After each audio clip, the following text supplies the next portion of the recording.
الفتن التي حصلت في عصره صلى الله عليه وسلم. Dan insya-Allah pada pengajian hari ini Sayyidi Syekh Niaz akan membahaskan tentang beberapa perubahan ataupun disebut sebagai tahawulat yang berlaku di zaman Nabi sallallahu alaihi wasallam.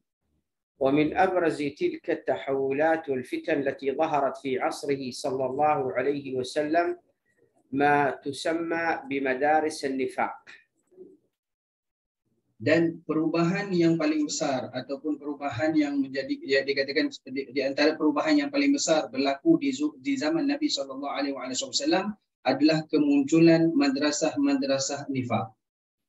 ومدارس النفاق ظهرت منذ أن استقر النبي صلى الله عليه وسلم في المدينة المنورة. Dan madrasah-madrasah ini muncul semenjak Nabi sallallahu alaihi wasallam menetap di bumi Madinah. وبرزت هذه المدارس كظاهرة من ظواهر المنافسة والمعارضة الخفية مع إعلانهم شأن الإسلام بألسنتهم، ولكنهم يعملون على عكس ما يظهرونه، فبواطنهم ليس فيه إلا الكفر وظواهرهم تنبئ عن إسلامهم. Dan kemunculan madrasah ini ataupun diasaskan madrasah ini adalah dengan tujuan untuk penentangan dan juga persaingan secara sembunyi kepada agama Islam, di mana mereka itu mempamerkan watak sebagai seorang Muslim, akan tetapi pada batinnya mereka penentang kepada agama Islam. لهذا ظهر في المدينة المنورة في عصره صلى الله عليه وسلم الكثير من المنافقين. Oleh kerana itulah kita lihat di zaman Nabi sallallahu alaihi wasallam orang-orang munafik ini muncul dengan sangat ramai orang-orang munafik yang muncul di zaman tersebut. ولم يكونوا على أسلوب واحد في نفاقهم وفي إرجافهم، وإنما كانوا عبارة عن نماذج متعددة. Dan kemunafikan mereka ini bukanlah dengan dikatakan penentangan dengan kemunafikan mereka itu bukanlah dengan satu uslub ataupun dengan satu cara sahaja, akan tetapi ada pelbagai cara ataupun pelbagai uslub yang dibawa oleh pengasas mereka masing-masing. وقد أشار الحق تبارك وتعالى إلى هؤلاء المنافقين الذين مكثوا وسكنوا المدينة بقوله ومن أهل المدينة مردوا على النفاق. Dan Allah Subhanahu wa taala telah menzahirkan bahawa mereka di kalangan penduduk kota Madinah itu adanya orang-orang munafik. Di kalangan mereka itu ada orang-orang munafik. Dengan disebutkan bahawa penduduk Madinah itu ada di antara mereka yang mempunyai penyakit nifaq. لا تعلمهم نحن نعلمهم سنعذبهم مرتين. Dan kalian tidak mengenali mereka, akan tetapi kami yang mengetahui ataupun mengenali mereka, dan kami akan mengazab mereka itu sebanyak 2 kali. وهذه الآية فيها إشارة إلى ما يبطنونه هؤلاء في أعمالهم في عصره صلى الله عليه وعلى آله وصحبه وسلم. Dan di dalam ayat ini mengisyaratkan tentang perkara yang telah mereka sembunyikan. Iaitu penduduk-penduduk Madinah itu perkara yang mereka sembunyikan dan mereka hidup bersama dengan Nabi sallallahu alaihi wasallam di zaman tersebut. وكانوا يحاولون أن يجهضوا نور الله تبارك وتعالى. يجتهدوا أي يظهروا يثبئوا يجهضوا من الإجهاض يعني من الإسقاط يسقطوا. Dan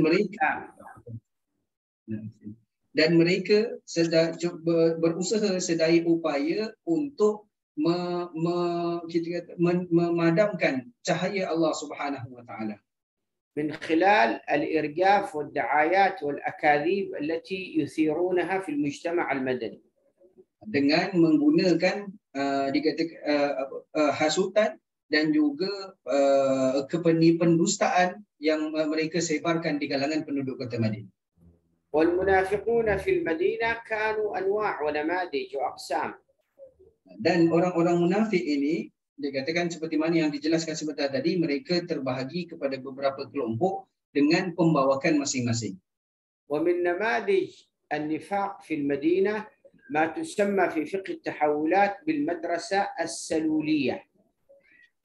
Dan di antaranya adalah dikatakan madrasah yang dan nama ini disebutkan di dalam ilmu fiqh tahawulat sebagai madrasah saluliyah. وهذه المدرسة تتبع رأس النفاق ومصدر النفاق ومحرك أتباع النفاق وهو عبد الله بن أبي بن سلول. Dan pengasas kepada madrasah ini adalah dikatakan bapa kepada munafik atau bapa segala munafik yang bernama, yang mana dialah sebagai pengatur strategi dan juga penggerak kepada pengikut orang-orang munafik, iaitu seorang lelaki yang bernama Abdullah bin Ubay bin Salul. Abdullah bin Ubay bin Salul. وقد أسلم عبد الله بن أبي مع دخول النبي صلى الله عليه وسلم المدينة. Dan dikatakan bahawa Abdullah bin Ubay telah pun memeluk Islam ketika Nabi SAW masuk ke kota Madinah. وقبل دخول الإسلام إلى المدينة قبل أن يظهر الإسلام في المدينة ويؤمن به الأنصار رضي الله تعالى عنهم من قبيلتي الأوس والخزرج، كان اتفق أهل المدينة على أن يتوجوا هذا عبد الله بن أبي بن سلول ملكا عليهم. Dan sebelum kedatangan Islam ke bumi Madinah dan sebelum orang-orang Ansar yang terdiri daripada kaum Aus dan juga Khazraj memeluk Islam dan beriman dengan Rasulullah, mereka telah pun bersepakat untuk melantik lelaki yang bernama Abdullah bin Ubay sebagai pemimpin ataupun raja bagi mereka semua. وكانوا قبل الهجرة من مكة إلى المدينة يعدون عبد الله بن أبي مرجعا لهم في المدينة. Dan sebelum berlakunya peristiwa hijrah daripada Makkah ke bumi Madinah, Abdullah merupakan dikatakan panutan dan juga sumber rujukan mereka penduduk di sana. فلما قدم النبي صلى الله عليه وسلم إلى المدينة انقطع أمله في أن يكون ملكا عليهم. Akan tetapi setelah baginda sallallahu alaihi wasallam datang ke bumi Madinah, mereka membatalkan untuk melantiknya sebagai raja di bumi Madinah. ودخل النبي صلى الله عليه وسلم إلى المدينة وظهر أمره وصار الناس كلها تقدمه لأنه نبي ورسول من الله. Dan apabila baginda sallallahu alaihi wasallam masuk ke bumi Madinah, maka penduduk-penduduk di sana menyambutnya dan dikata memuliakan Nabi sallallahu alaihi wasallam dan mendahulukan Nabi sallallahu alaihi wasallam kerana dia baginda adalah nabi dan juga utusan daripada Allah Subhanahu wa taala. وانصرفت الأنظار عن عبد الله بن أبي إلى النبي صلى الله عليه وسلم. Dan pelantikan sebagai raja di bumi Madinah itu berpindah daripada Abdullah bin Ubay, yang pada awalnya pada Abdullah bin Ubay bertukar kepada Nabi sallallahu alaihi wasallam. وهذا الأمر جعل عبد الله بن أبي يحقد على رسول الله صلى الله عليه وسلم. Kemudian dan ini menjadikan Abdullah bin Ubay dengki dan juga menyimpan dendam terhadap Nabi sallallahu alaihi wasallam. دخله الحسد. Iaitu dikatakan hatinya dipenuhi dengan hasad dengki. والحسد من من؟ من النبي صلى الله عليه وسلم. Jadi hasad dengki terhadap siapa? Terhadap Nabi sallallahu alaihi wasallam. لهذا اتخذ الإرجاف وسيلة في هدم كما يرى هو في زعزعة الناس عن النبي صلى الله عليه وسلم. Oleh kerana itu dia menggunakan dikatakan dia menjadikan perpecahan sebagai strategi untuk menjauhkan penduduk di sana dengan Nabi sallallahu alaihi wasallam. فإسلامه كان من باب تأمين نفسه وماله. Dan keislamannya hanyalah untuk menjamin keamanan diri dan juga hartanya sahaja. وإلا فهو كان يخادع ويكذب ويرجف في المدينة. Dan dia akan dan dikatakan daripada perbuatannya hanyalah menyebarkan pendustaan dan juga perpecahan di kalangan penduduk Madinah. يظهر الإسلام ويبطن الكفر. Jadi zahirnya Islam akan tetapi pada batinnya kekufuran. فكان يؤسس سلوك المدرسة النفاقية القائمة على الخداع والكذب. Dan dia merupakan pengasas kepada madrasah nifaq yang menggunakan ataupun yang mana pembawakan mereka adalah penipuan dan juga pendustaan. فإذا رأى النبي صلى الله عليه وسلم قادما أمام الناس يقوم ويستقبل النبي صلى الله عليه وسلم بالبشاشة والفرح المصطنع. Dan dikatakan ketika di khalayak ramai mereka melihat kedatangan Nabi SAW, dia akan bangun dan berpura-pura gembira dengan kedatangan Nabi SAW. يظهر أمام النبي وأمام الناس أنه يحب النبي صلى الله عليه وسلم ويفرح به. Dia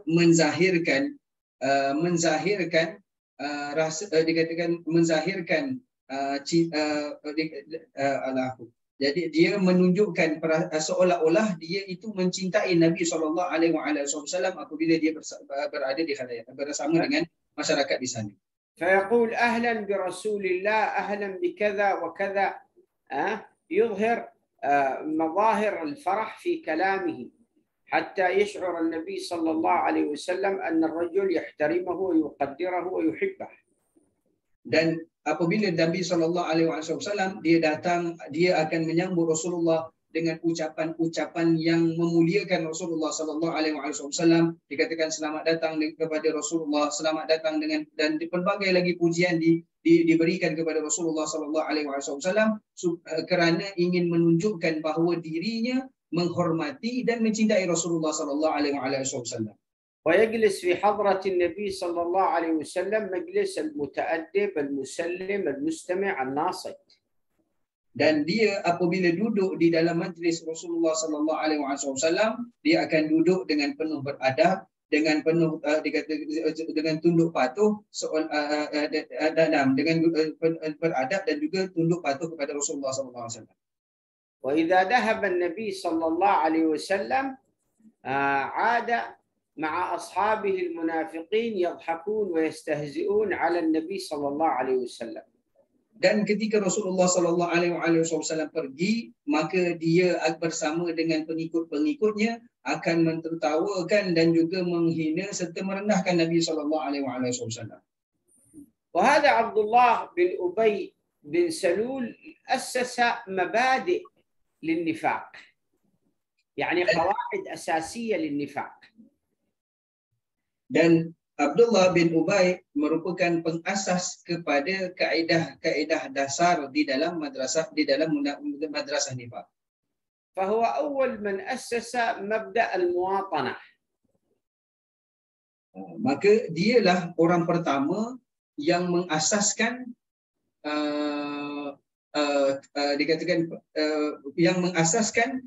penduduk tempatan. يعني أن الأحقية في السكن في البلد لأهل البلد فقط، أما غيرهم يذهبون إلى بلدانهم فهم يشاركون في الخيرات وفي الأموال، وهذا ليس حق من حقوقهم. حق المواطنة ومبدأ من مبادئ النفاق الذي أسسه عبد الله بن أبي بن سلول. Yaitu dikatakan penduduk tempatan yang dimaksudkan di sini adalah mereka penduduk tempatan adalah orang yang berhak ke atas hasil-hasil yang diperolehi daripada tempat tersebut. Adapun mereka yang datang daripada luar tidak berhak untuk mengambil hasil daripada kawasan tersebut. وهذا المبدأ مبدأ المواطنة صار له امتداد حتى في زماننا هذا. Dan ianya dikatakan hak terhadap penduduk tempatan itu merupakan dasar di dalam madrasah munafik dan ianya berterusan. Dia kata pembawakan ini berterusan sehinggalah ke zaman kita pada hari ini. فصار مثلا العالم كله بدوله المتنوعة والمتغيرة وبدياناته المتغيرة والمتنوعة هناك ما يسمى بحقوق المواطنة للمواطن ابن البلد فقط، أما غير ابن البلد فليس له حق في العيش. Maka dikatakan pembawakan seperti ini telah diterapkan ke seluruh boleh kata ke seluruh dunia, di mana kita lihat di dunia ini ada pelbagai agama dan juga pelbagai negara, mereka akan mempertahankan ataupun akan memberikan hak kepada penduduk tempatan sahaja. Adapun mereka yang datang daripada luar tidak ada hak untuk bahkan dikatakan tidak ada, seolah-olah tidak berhak untuk hidup di tanah mereka. وهذا المبدأ أشار إليه القرآن في سورة المنافقين. Dan dasar ini telah pun disebutkan di dalam Al-Quran di dalam suratul Munafiqin. في قوله تعالى يقولون لئن رجعنا إلى المدينة ليخرجن الأعز منها الأذل. Dengan firman Allah Subhanahu wa taala yang bermaksud, dan ketika dia pulang ke kota Madinah nanti, maka kamu akan lihat orang yang mulia akan mengusir orang yang hina. خرج النبي صلى الله عليه وسلم ومعه أصحابه وخرج معه المنافقون الذين يظهرون الإسلام في المدينة في غزوة من الغزوات على اعتبار أنهم يظنون أنه لن ينتصر المسلمون وسيهزم النبي صلى الله عليه وسلم، وبالتالي لن نجعله يدخل إلى مدينتنا، هذه المدينة خاصة بنا وهو جاء من مكة بلد أولى به. لهذا قال مقولته الشهيرة إذا رجعنا إلى المدينة سنخرج محمد، نحن أعزاء أبناء البلد وهذون غرباء محمد وأصحابه أبناء مكة. قال يقولون لئن رجعنا إلى المدينة ليخرجن الأعز منها الأذل، فيريد بذلك أنهم أهل البلد هم الأعزاء، هم أهل العزة وأهل الحق، والأذلاء هم النبي صلى الله عليه وسلم وأصحابه الذين هاجروا من مكة إلى المدينة. Dikatakan peristiwa ini terjadi ketika baginda sallallahu alaihi wasallam bersama dengan beberapa orang sahabat dan juga beberapa orang munafik keluar untuk berperang. Jadi kehadiran munafik, orang-orang munafik di dalam peperangan ataupun turut serta di dalam peperangan tersebut kerana mereka menyangka bahawa agama Islam ataupun mereka umat Islam tidak akan menang di dalam peperangan tersebut. Mereka akan dikalahkan dan tidak akan pulang lagi ke kota Madinah. Dan di dalam pemikiran mereka dan mereka juga berfikir bahawa orang-orang Islam yang datang berhijrah ke kota Madinah itu adalah pendatang, dan sepatutnya mereka pulang ke kampung asal mereka, iaitu di kota Makkah, iaitu Nabi Muhammad sallallahu alaihi wasallam dan juga para sahabat yang berhijrah daripada kota Makkah ke kota Madinah.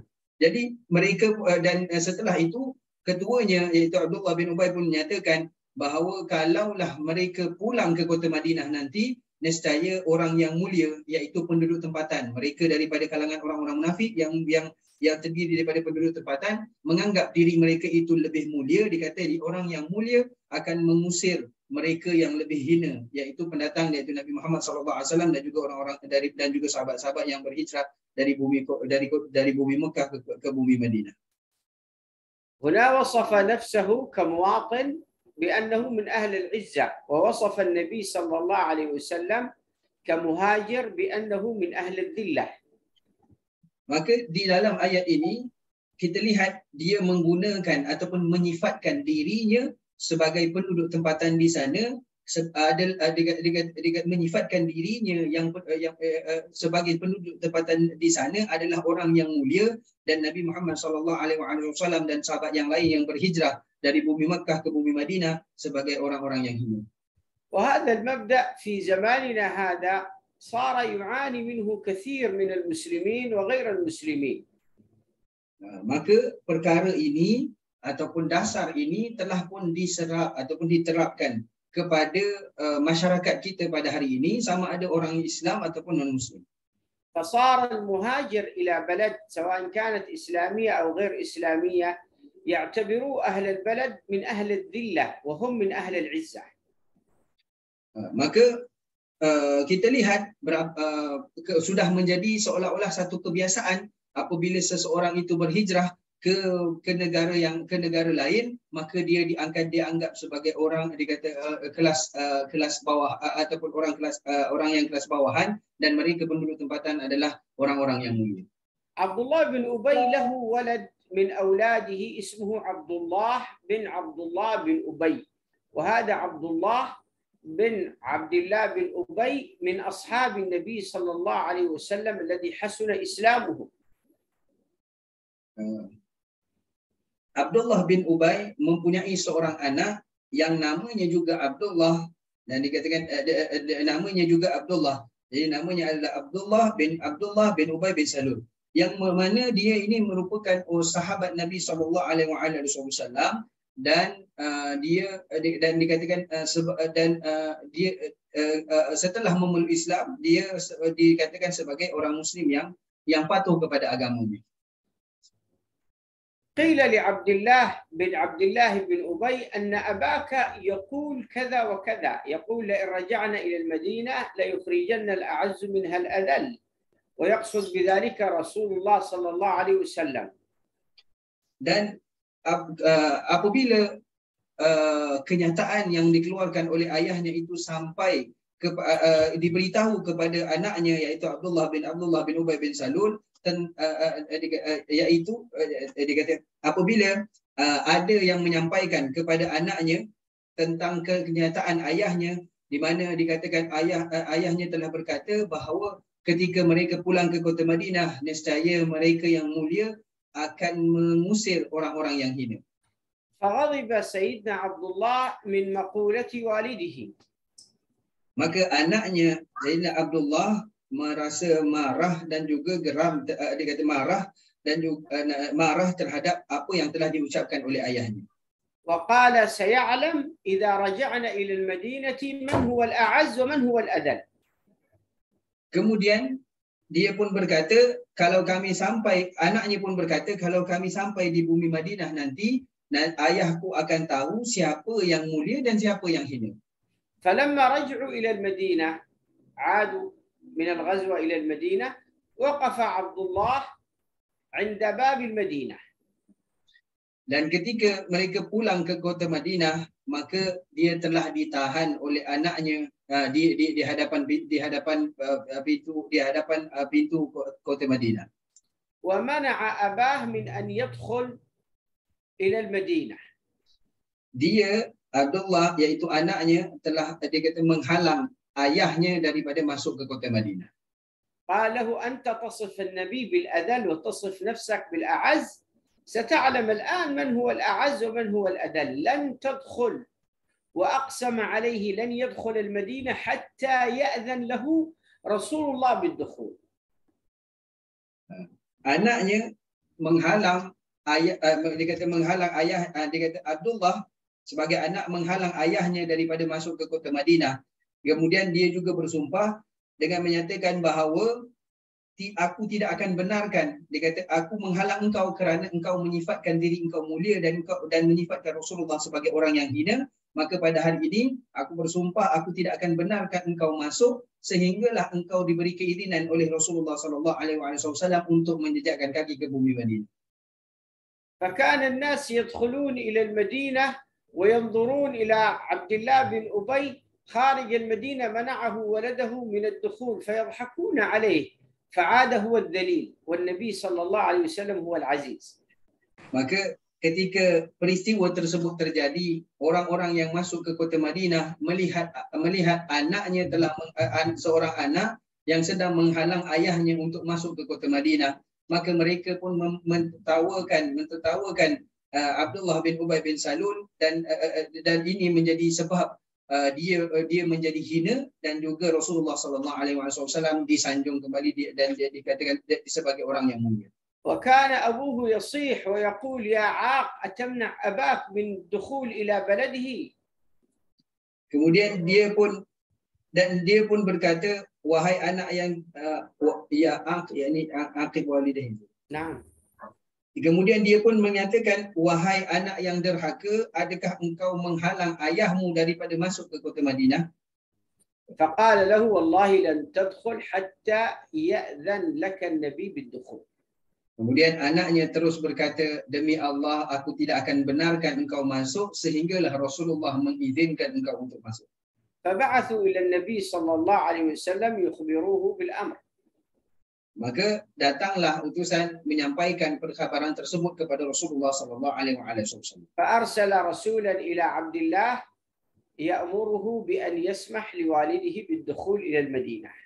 Maka Rasulullah sallallahu alaihi wasallam pun mengutuskan utusan untuk menyampaikan kepada Sayyidina Abdullah membenarkan ayahnya untuk masuk ke kota Madinah.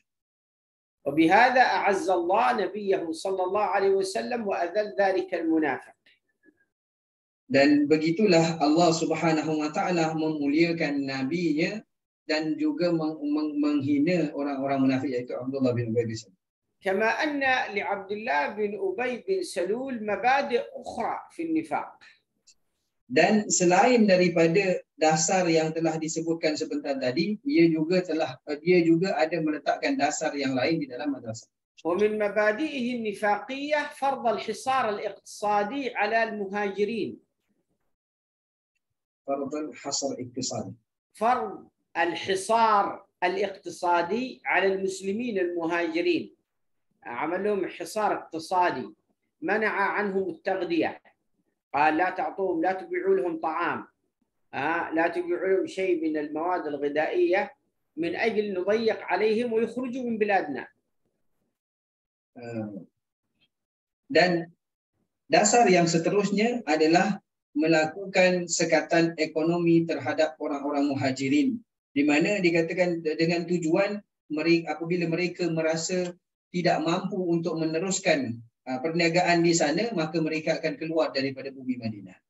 كما يفعل بعض في بعض المسؤولين والحكام في بعض الدول، إذا حصل شيء من الأزمة الاقتصادية دائما يقولون مثلا هذه السلعة لا تباع إلا للمواطنين، المهاجرين ليس لهم، لا تباع لهم. Dan ini terjadi ataupun perkara tersebut, dasar ini berlaku sehinggalah di zaman kita pada hari ini, seperti mana yang telah dilakukan oleh beberapa orang yang terlibat di dalam pengurusan kerajaan, iaitu yang terlibat di dalam pengurusan kerajaan, bila mana berlakunya sesuatu ataupun kekurangan bekalan makanan, contohnya kekurangan bekalan makanan, maka mereka akan menghalang orang-orang dikata yang disebutkan sebagai pendatang untuk membeli barangan tersebut, dikhususkan untuk penduduk tempatan sahaja. فمعاملة المهاجرين السيئة في بعض الدول العالم هذه هي أصلا من مبادئ النفاق التي أسست على يد عبد الله بن أبي بن سلول. Maka perkara-perkara buruk seperti ini yang berlaku di dalam agama Islam adalah dasar, dikata sebenarnya adalah dasar yang telah diasaskan, yang telah ditetapkan oleh Abdullah bin Ubay bin Salul sebagai pengasas kepada madrasah nifaq. وهو يظن أنه إذا حاصر المسلمين المهاجرين اقتصاديا سينفكوا عن النبي صلى الله عليه وسلم ويتركوه ويذهبوا. Mereka orang-orang munafik menyangka bahawa kalau mereka menyekat ekonomi orang-orang muhajirin, mereka akan meninggalkan orang-orang muhajirin akan meninggalkan Rasulullah sallallahu alaihi wasallam. لأنه في مخيلته أن ارتباط الناس بالنبي ارتباط من أجل البطون وليس ارتباط إيماني وروحي. Kerana mereka menyangka orang-orang muhajirin ini berjuang dan mengikut Rasulullah sallallahu alaihi wasallam hanyalah sekadar untuk memenuhi keperluan kehidupan mereka sahaja, bukannya dan tidak ada hubungan dengan tidak ada hubungan dengan kekuatan keimanan dan juga kekuatan jiwa dan juga ruh mereka di dalam mengikut Nabi sallallahu alaihi wasallam. وقد وصف الله تبارك وتعالى هذا المبدأ في سورة المنافقون. Dan dasar ini juga telah dinyatakan dengan jelas oleh Allah Subhanahu wa taala di dalam surah Al-Munafiqun. قال الله تبارك وتعالى على لسان عبد الله بن أبي بن سلول: لا تنفقوا على من عند رسول الله حتى ينفضوا. قال لي عند النبي محمد صلى الله عليه وسلم أصحابه هؤلاء لا تنفقوا عليهم، لا تبيعوا لهم شيء من الطعام من أجل يتركوه ويذهبوا ويفارقوه فيبقى وحيدا ويرجع إلى بلده. Dan Allah Subhanahu wa taala menyebutkan di dalam Al-Quran, berfirman di dalam Al-Quran dengan merakamkan apa yang diucapkan di atas lisan Abdullah bin Ubay bin Salul, iaitu jangan kamu berjual beli dengan mereka sehinggalah mereka meninggalkan Rasulullah sallallahu alaihi wasallam bersendirian, supaya nanti apabila Rasulullah bersendirian, baginda sendiri akan pulang ke negara asalnya, iaitu ke bumi Makkah. انظروا كيف رصد القرآن مبادئ هذا المنافق فضحه الله تبارك وتعالى في كتابه. كل ما يتكلم بمقولة ينزل القرآن يبين ما قاله هذا الرجل. Dan kita lihat bagaimana Al-Quran menyebutkan setiap kata-kata dan juga setiap dasar yang ditetapkan oleh orang munafik, oleh pengasas munafik ini. Setiap apa yang diucapkan maka akan disebutkan, Al-Quran akan menjelaskan dan menyebutkan apa yang disebutkan oleh lelaki tersebut. والنبي صلى الله عليه وسلم يعلم ما يصدر من هذا الرجل وقد نزل القرآن يبين له، ولكن مع ذلك كانت مواقف النبي الأخلاقية صلى الله عليه وسلم أنه لم يأمر بقتله. Baginda sallallahu alaihi wasallam mengetahui apa yang telah dilakukan oleh mereka orang-orang munafik, dan Al-Quran juga telah menjelaskan setiap ucapan dan juga dasar yang ditetapkan oleh mereka. Akan tetapi baginda sallallahu alaihi wasallam yang mengambil pendirian bersifat akhlak untuk tidak yang dikatakan yang memperjuangkan ataupun yang mengambil pendirian yang bersifat akhlak, tidak memerintahkan untuk para sahabat membunuh orang-orang munafik. فكلما صدرت من المنافقين مبدأ من المبادئ وخلق من الأخلاق السيئة يأمر النبي صلى الله عليه وسلم بالصبر عليها. Setiap kali orang-orang munafik melakukan akhlak yang buruk ataupun pembawakan yang buruk terhadap mereka akan diajarkan oleh Nabi sallallahu alaihi wasallam untuk menghadapinya dengan kesabaran. لأن هؤلاء أظهروا الإسلام. Kerana mereka, orang-orang munafik, hanyalah berpura-pura memeluk Islam. وهم محسوبون على النبي أنهم أصحابه. Dan mereka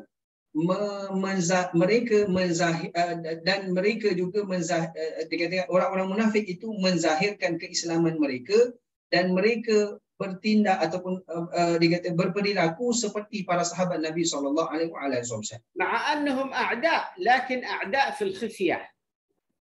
Mereka itu adalah musuh, akan tetapi disebutkan musuh dalam sendiri. والنبي صلى الله عليه وسلم مشغول بمحاربة الأعداء الظاهرين وهم المشركون واليهود. Baginda sallallahu alaihi wasallam pada ketika itu sibuk di dalam menguruskan tentangan yang zahir, tentangan yang daripada luar, iaitu orang-orang musyrikin dan juga orang-orang Yahudi.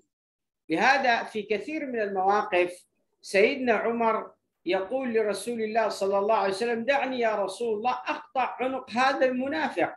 فيقول النبي صلى الله عليه وسلم: دعه حتى لا تقول الناس أن محمدا يقتل أصحابه. Oleh kerana itu kita lihat beberapa kali Sayyidina Umar telah menawarkan kepada Rasulullah sallallahu alaihi wasallam dengan berkata, benarkan aku untuk memenggal kepala orang munafik ini.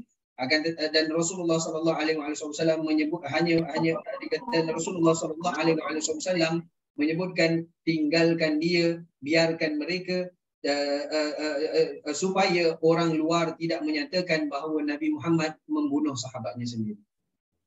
وعبد الله بن أبي أيضا من المقولات التي تروى عنه أنه هو صاحب مقولة سمن كلبك يعقرك،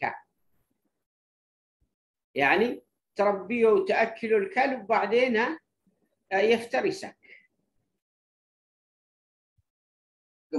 Kemudian dikatakan Abdullah bin Ubay bin Salul juga adalah orang yang mengucapkan kata-kata, dikata, berikan makan kepada anjing kamu, nanti dikata kalau kamu biasa berikan makan kepada anjing kamu, maka nanti suatu masa dia akan terkam kamu. وسبب هذه المقولة أنه بلغه أن أحد المهاجرين تكلم في شأن بعض الأنصار. Dan dia mengeluarkan kenyataan ataupun kata-kata seperti itu kerana disebabkan satu peristiwa di mana ada orang muhajirin yang mempertikaikan kedudukan orang Ansar.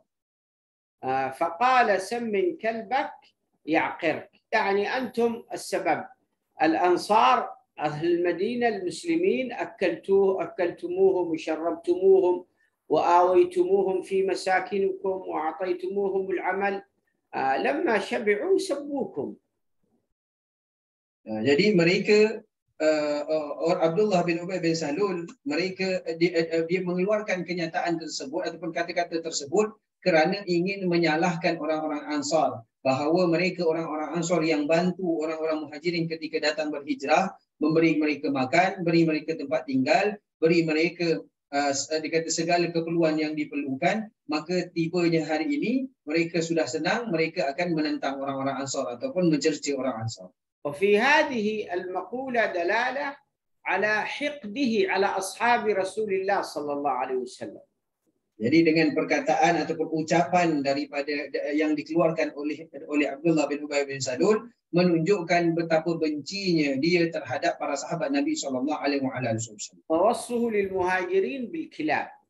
Mereka dia menggelar orang-orang Muhajirin dengan gelaran anjing. كما أنه حنق على إنفاق الأنصار على المهاجرين. Pada masa yang sama, dia juga mempersoalkan tentang infak yang dikeluarkan oleh orang-orang Ansar kepada orang-orang Muhajirin. لأن الأنصار عندما جاءوهم المهاجرون اقتسموا معهم الأموال. Kerana orang-orang Ansar, mereka apabila orang-orang Muhajirin datang kepada berhijrah ke bumi Madinah, mereka membahagikan harta mereka kepada orang-orang Muhajirin.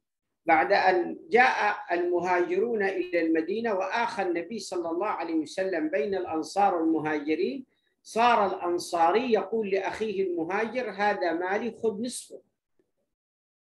Ketika baginda sallallahu alaihi wasallam datang ke bumi Madinah bersama orang-orang Muhajirin dan setelah itu mempersaudarakan mereka, maka orang-orang Ansar pun berkata kepada orang-orang Muhajirin, ini adalah semua harta aku, maka ambillah separuh daripadanya.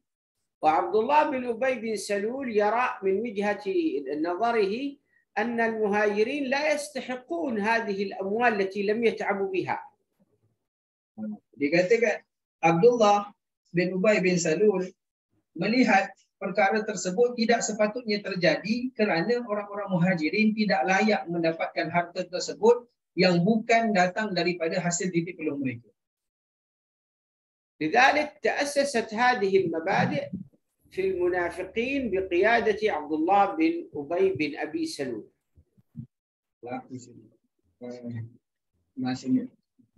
قلت تأسست هذه المبادئ وهذه الأفكار في عقول الكثير من المنافقين. Maka pemikiran yang dibawa oleh Abdullah bin Ubay bin Salul ataupun diserapkan kepada orang-orang munafik, kebanyakan orang-orang munafik di kota Madinah. وقد كان المنافقون لا يحبون استغفار النبي صلى الله عليه وسلم لهم. Dan mereka orang-orang munafik juga tidak gemar ataupun tidak suka kan ataupun tidak menginginkan istighfar daripada Nabi SAW untuk diri mereka. ويروا أنه ما ينبغي أن يجعلون بينهم وبين الله واسطة، فهم يروا أن استغفار النبي صلى الله عليه وسلم لا يحتاجونه، هم سيستغفرون لأنفسهم. Dan mereka menganggap bahawa tidak perlu adanya perantaraan di antara mereka dengan Allah Subhanahu wa taala, dan mereka sendiri mampu untuk beristighfar bagi diri mereka masing-masing.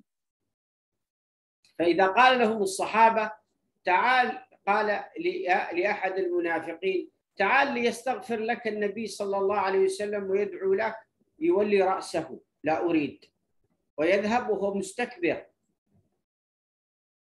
Mereka apabila diajak oleh para sahabat Nabi SAW, datanglah kamu, maka Nabi SAW akan mendoakan kamu dan juga memohon keampunan untuk kamu, maka mereka akan menggelengkan kepada mereka dan pergi dalam keadaan mustakbir, iaitu berbangga, merasa dirinya hebat. وقد قال الله تبارك وتعالى في شأنهم هذا: وإذا قيل لهم تعالوا يستغفر لكم رسول الله لووا رؤوسهم ورأيتهم يصدون وهم مستكبرون. Dan ini dinyatakan oleh Allah Subhanahu wa taala di dalam Al-Quran apabila dikatakan kepada mereka untuk datanglah kemari, apabila dikatakan kepada mereka datanglah ke sini untuk dimohon keampunan oleh Rasulullah SAW dan juga didoakan oleh baginda sallallahu alaihi wasallam, maka mereka akan menggelengkan kepala mereka dan pergi dalam keadaan mereka merasa diri mereka itu dalam keadaan takabur. لأن هؤلاء المنافقين ما كانوا يعتقدون بالنبي صلى الله عليه وسلم. Kerana mereka orang-orang munafik tidak meyakini Nabi sallallahu alaihi wasallam. وإلا فإن أصحاب النبي صلى الله عليه وسلم كان يضطرب الواحد منهم إذا دعا له النبي صلى الله عليه وسلم بدعوته. يضطرب يعني يفرح. Kemudian mereka para sahabat Nabi sallallahu alaihi wasallam, dikata keadaan mereka itu berbeza dengan para sahabat Nabi SAW, yang mana mereka akan sangat gembira apabila mendapat doa daripada Rasulullah SAW. لهذا كانوا يستهزئون بالنبي صلى الله عليه وسلم وبالمسلمين ويسخرون منهم. Oleh kerana itulah mereka merendahkan ataupun menghina dan juga menghina para Nabi SAW dan juga para sahabat baginda. ويثيرون الإشاعات بين المسلمين. Dan mereka menyebarkan pendustaan dan juga dikata menjadi batu api di kalangan umat Islam. وفي غزوة من الغزوات خرج المنافقون مع النبي صلى الله عليه وسلم. Dan disebutkan bahawa pada satu hari di dalam satu peperangan, mereka orang-orang munafik turut serta bersama dengan pasukan tentera Nabi sallallahu alaihi wasallam. وكانوا يسيرون في آخر الجيش خلف الجيش. Dan pada ketika itu mereka dikata berada di barisan yang paling belakang pasukan tentera tersebut. اتفقوا الأصحاب من المنافقين أنهم يتأخروا يجلسوا في النهاية في الأخير. فجلسوا في آخر الجيش يضحكون ويستهزئون. Mereka telah bersepakat untuk duduk di barisan paling belakang, supaya mereka dapat berkumpul bersama-sama mentertawakan dan merendah-rendahkan ataupun menghina para sahabat Nabi sallallahu alaihi wasallam. وكان يقول قائلهم إن محمدا سيهزم وسيكبل بالحبال هو وأصحابه وهم يضحكون. Dan salah seorang daripada mereka telah berkata sesungguhnya Nabi Muhammad dan juga pengikutnya akan ditewaskan di dalam peperangan ini dan mereka akan diikat dengan tali.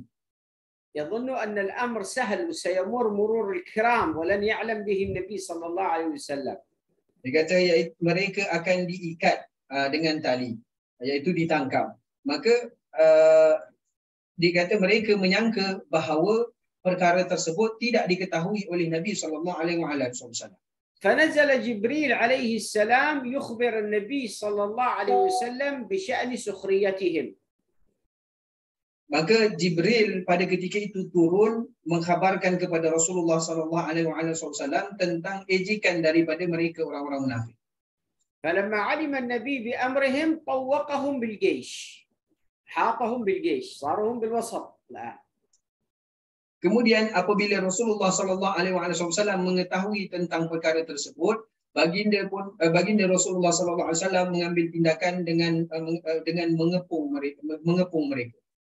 وقال لكل منهم أنت قلت كذا وأنت قلت كذا وأنت قلت كذا. Dan kemudian Rasulullah SAW membuka ataupun menyebutkan satu persatu apa yang telah diucapkan oleh mereka, iaitu baginda sallallahu alaihi wasallam menyatakan engkau telah berkata begini dan begitu dan engkau juga telah berkata begini dan begitu.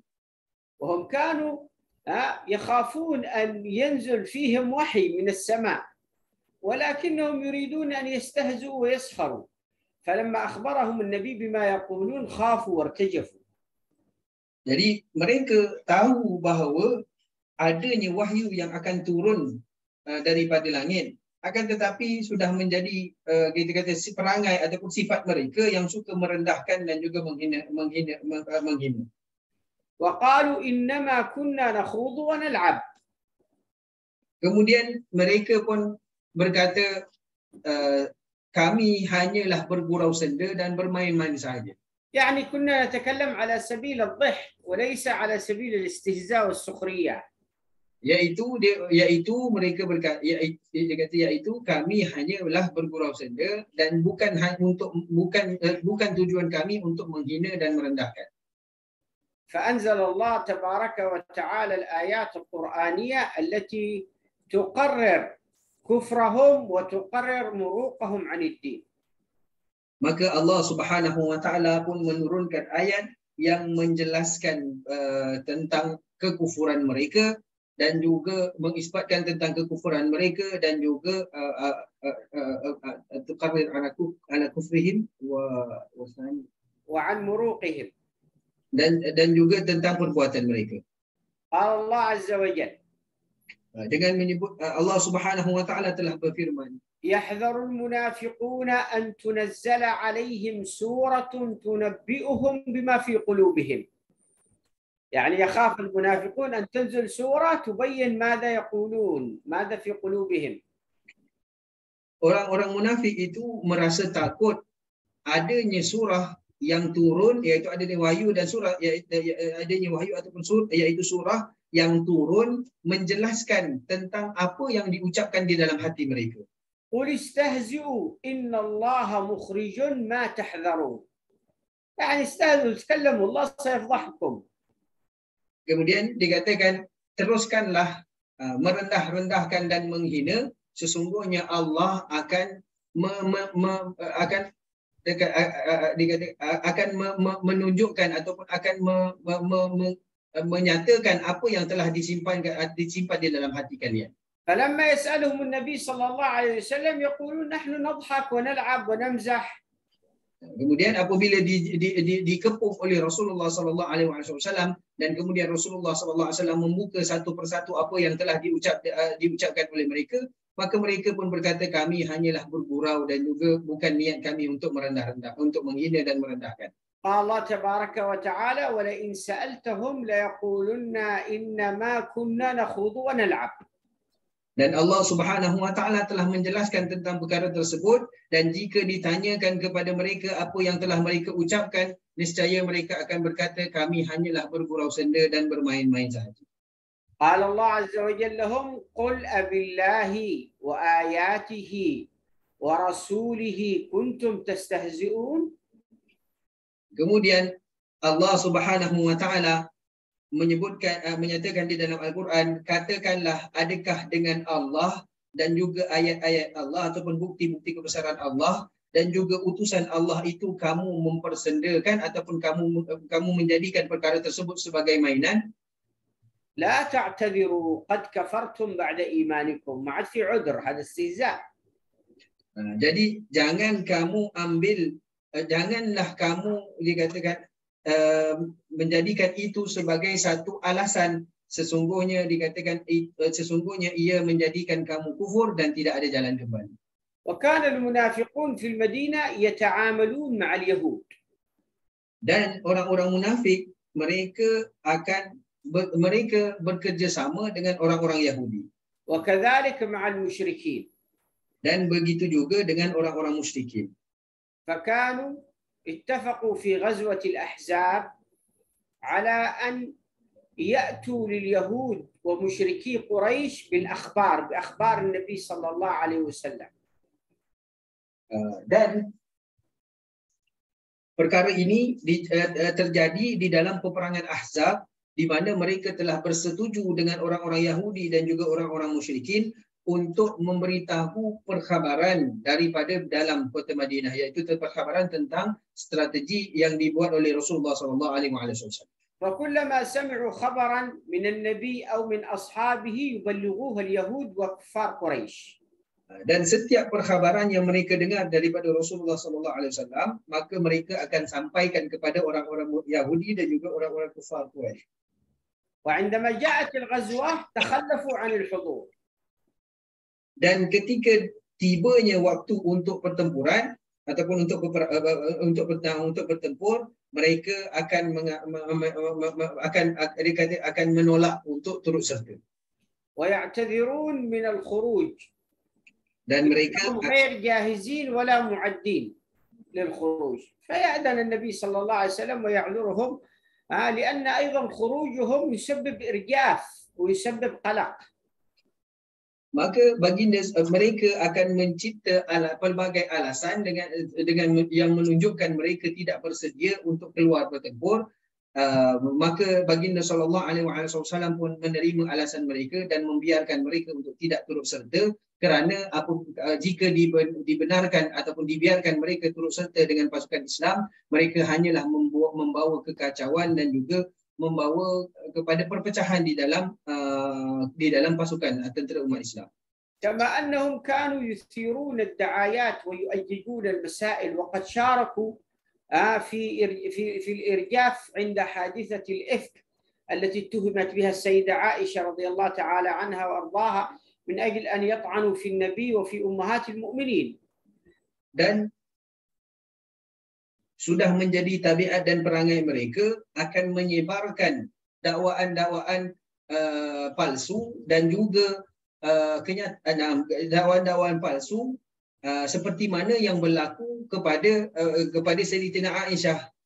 Mereka menyebarkan berita palsu tersebut kerana ingin merendahkan dan juga menuduh isteri Nabi SAW dan juga Nabi SAW. وهكذا دأبهم الكذب والنفاق والخداع من أجل أن يشوشوا على أصحاب النبي صلى الله عليه وسلم حتى يتركوه ويذهبوا من حوله. Jadi begitulah pembawakan mereka orang-orang munafik yang mana slogan mereka hanyalah pendustaan, berpura-pura dan juga penipuan. Dan tujuan mereka hanyalah untuk memecah belahkan pengikut Nabi SAW sehinggalah mereka meninggalkan Rasulullah SAW. ومع ذلك كان النبي يتعامل معهم بأخلاق حتى لما مات رئيس المنافقين وزعيمهم رأس المنافقين عبد الله بن أبي بن سلول جاء ولده إلى النبي صلى الله عليه وسلم ليصلي على والده فذهب النبي صلى الله عليه وسلم ليصلي عليه فأراد سيدنا عمر أن يمنع النبي صلى الله عليه وسلم قال يا رسول الله كيف تصلي على هذا المنافق هذا الكافر إلا أن النبي صلى الله عليه وسلم قال له دعني يا عمر فإن الله لم ينهاني عن ذلك. فذهب صلى الله عليه وسلم ليصلي عليه وصلى عليه. ثم بعد ذلك الله عز وجل أمر النبي صلى الله عليه وسلم ألا يصلي على المنافقين. Dan walaupun mereka melakukan pelbagai pelbagai tindakan yang boleh merosakkan umat Islam, akan tetapi Nabi SAW masih lagi bermuamalat dengan mereka dengan akhlak, dengan penuh akhlak. Bahkan ketika bapa segala munafik meninggal dunia, iaitu Abdullah bin Ubay bin Salul, baginda anaknya Abdullah telah datang meminta Rasulullah SAW untuk salatkan ayahnya, dan baginda SAW pun pergi menunaikan hajat daripada anaknya. Dan dia kata walaupun dihalang oleh Sayyidina Umar, Rasulullah SAW tetap berkata, biarkan aku untuk pergi wahai Umar, sesungguhnya Allah Subhanahu wa taala tidak menghalang aku untuk sembahyang ke atas orang tersebut. Dan kemudian setelah peristiwa tersebut, barulah Allah Subhanahu wa taala menghalang baginda sallallahu alaihi wasallam untuk sembahyangkan untuk salat jenazah ke atas orang-orang munafik. والنبي صلى الله عليه وسلم ذهب ليصلي عليه تطيبا لخاطر ولده عبد الله.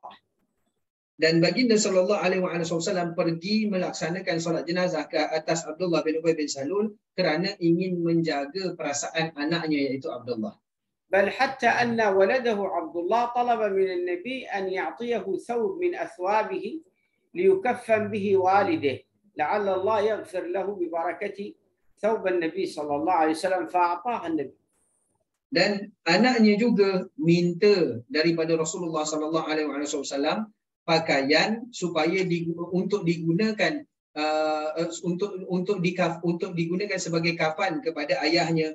Mudah-mudahan dengan berkat dari pakaian Rasulullah SAW, maka dia akan diampunkan oleh Allah Subhanahu Wa Taala, dan ia diberi oleh mudah-mudahan dengan keberkatan tersebut diampunkan oleh Allah Subhanahu Wa Taala. وهذا من عظيم أخلاق النبي صلى الله عليه وسلم ورقي تعامله حتى مع المنافقين. Dan begitulah dia kata kita lihat betapa agungnya akhlak Rasulullah sallallahu alaihi wasallam di dalam berurusan ataupun di dalam setiap urusan kehidupan baginda sallallahu alaihi wasallam dipenuhi dengan akhlak walaupun ketika berurusan dengan orang-orang munafik. وبهذا القدر بركة وكفاية، وإن شاء الله تعالى في الدرس القادم سنتحدث عن نموذج آخر من نماذج النفاق. Dan kita kata sampai sini saja pengajian pada hari ini, dan insya-Allah pada pengajian yang akan datang Sayyidi Syekh Nias akan membahaskan lagi beberapa madrasah yang berkaitan dengan kemunafikan. نسأل الله تبارك وتعالى أن ينفعنا بما سمعنا وأن يفتح علينا وعليكم فتوح العارفين. فقهنا وإياكم في الدين واجعلنا وإياكم من العلماء العاملين واصلح بنا واجعلنا من الصالحين واختم لنا بالحسنى وهو راض عنا في خير وعافية وإلى حضرة النبي سيدنا محمد وآله.